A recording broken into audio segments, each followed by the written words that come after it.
গতকাল ভ্যাকসিন দেওয়ার পর রীতিমতো আমি ভয় পেয়ে গেছিলাম।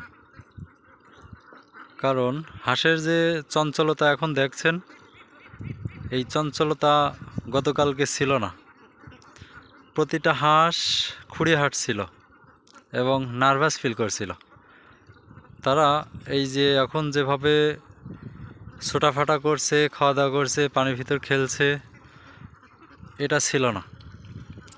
যার কারণে আমি ভয় পেয়ে গেছিলাম এবং ডাক্তারকেও বলছিলাম যে ভাই, হাঁস এমন নর্মাল মেরে গেছে, মনে করেন যে এমন অবস্থা যে তারা হাঁটতেও পারছে না।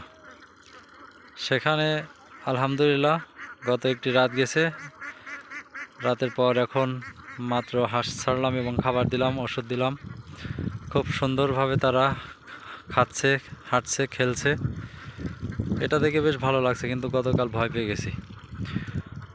আর ডাক্তার যেটা বলছিল যে ডাক কলেরা, এই ভ্যাকসিনটা একটু বিষাক্ত মতো। যে ওষুধটা দেওয়া হয়, ওষুধ এক প্রকার বিষ।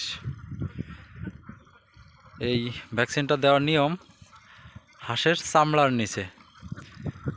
এই চামড়ার নিচে না দিয়ে যদি একটু মাংসের ভিতরে চলে যায়, ওই জায়গা থেকে মাংস পচে উঠে যায়। আসলে এটা প্র্যাকটিক্যালি এখনও পরীক্ষিত হয়নি, তবে ডাক্তার যেটা বলেছে আর কি। তবে আপনারা যারা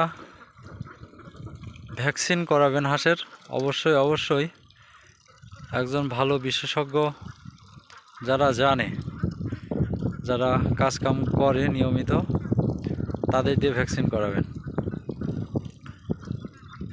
নয়তো আমার মতো দুশ্চিন্তায় ভুগবেন। তবে দুশ্চিন্তার কারণ নাই। প্রথম একদিন তারা ব্যথা বিষে জর্জরিত হয়ে এমন নার্ভাস ফিল করবে, তার পরবর্তীতে আশা করি ভালো হয়ে যাবে, ঠিক আমার এই হাঁসের মতো। চিন্তার কোনো কারণ নাই। সবাই ভালো থাকবেন, সুস্থ থাকবেন। আমরা ভালো আছি এবং সুস্থ আছি, সুন্দর আছি, আলহামদুলিল্লাহ।